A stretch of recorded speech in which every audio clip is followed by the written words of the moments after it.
Welcome back. Talking about faith and politics, we're again joined by Elizabeth May, leader of the Green Party of Canada. She joins us from the Metropolitan Hotel in downtown Vancouver. Elizabeth, you are an Anglican, and you make no bones about the fact that your own faith influences how you think about the issues. Many people are very nervous about that. How does that look for you in issues of politics?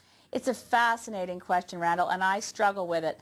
I think that, there's no question for a secular society, a multi-ethnic, multi-religious society, and in fact a society that embraces a large number of people who are either agnostic or atheist, that it would be inappropriate to try to put forward any agenda that was essentially faith-based. I mean, we know we have a division of church and state, and that is what people are used to, and that makes sense. That said, when people ask me about where I'm coming from as an individual, what I believe in, I don't think it's appropriate to hedge from the fact that I'm a practicing Christian, that Jesus Christ guides me and helps me on my path, and that I turn to him in faith and in prayer and hope for guidance. It doesn't mean that I think that I'm, getting straight information or in direct communication at all times. I think, like most practicing Christians in the modern world, we recognize that we're feeling our way through with a good deal of humility, and that we understand that if we're ever in any doubt about what we're doing, it's important to think about the kind of world we want and what we are led to if we truly believe that God is love and that compassion should be our watchword, and that helping the weakest in our society is something of a stronger message than getting ahead faster personally. Well, you're thinking actually becoming a priest in the Anglican Church, aren't you? Taking studies in that direction. Yeah, before I decided to turn to politics, when I was executive director of the Sierra Club of Canada, which I was for 17 years, I mean, there's a point where, I'm going to have to, at some point, quit this kind of high-pressure life, and you can't be executive director of a major national environmental group forever. I'd been practicing law before I started working in the environmental movement, and I knew I didn't want to go back to practicing law. So in feeling around for what I wanted to do next, I felt that a life as a parish priest in the Anglican tradition would be absolutely a great gift, and that I might have something to offer there. So with that in mind, I started taking one course a semester in Anglican studies in the theology program at St. Paul University in Ottawa. When I decided I was actually going to go into politics, I held on to those courses because I get so much out of them. They really are a way of opening my mind to new ideas. They're very challenging, and frankly, in the kind of non-stop political life I lead, it's enormously wonderful to be able to take courses in spiritual and spiritual Christianity, or in social and political ethics. It looks at the issues in different ways. So I continue down that course. Let me ask you on that one. Yeah. How does your own, let's say, your own Christian faith influence on a day-to-day issue like the carbon tax? Do you think this is something that the government should move toward, or is it just a cash grab that is not going to really make a dent in the global disaster that's happening because of issues like China? Yeah. Well, let's just take it in pieces here. As a practicing Christian, what's the connection to the climate crisis?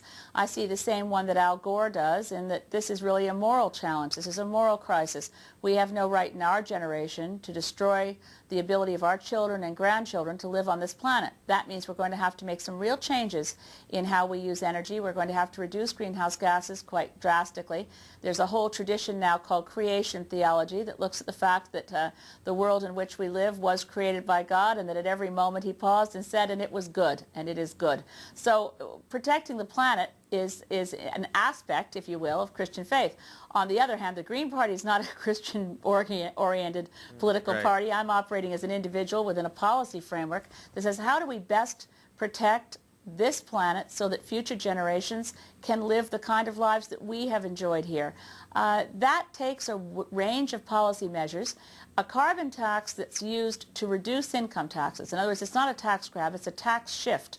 We would use the revenue from taxing carbon to reduce income taxes, to allow income splitting for couples that are making different levels of income.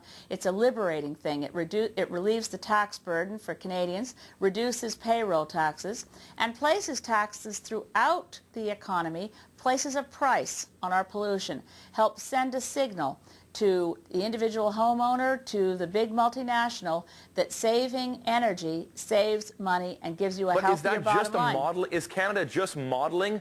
Because it's a drop in the bucket when you think about the kind of pollution that's coming out of China. Well, when you look at our pollution per capita, we're about the world's biggest polluters.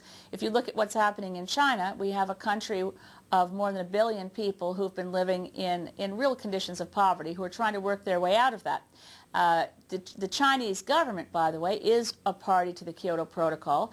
Their negotiating stance in recent negotiations has been more progressive than it had been in the past. We're all struggling to figure out on this planet how we can work together to reduce greenhouse gases.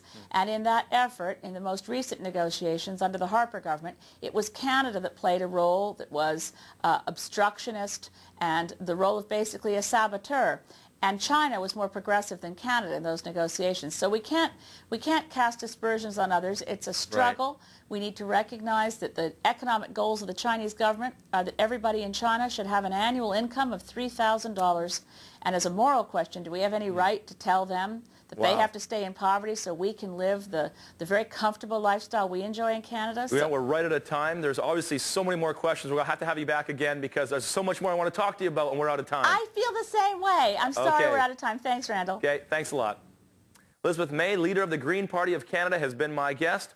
For more, you can visit the party's website at greenparty.ca. When the Standard returns, actor Jolie Collins talks about her famous dad, the genesis of her acting career, and the practice of Buddhism.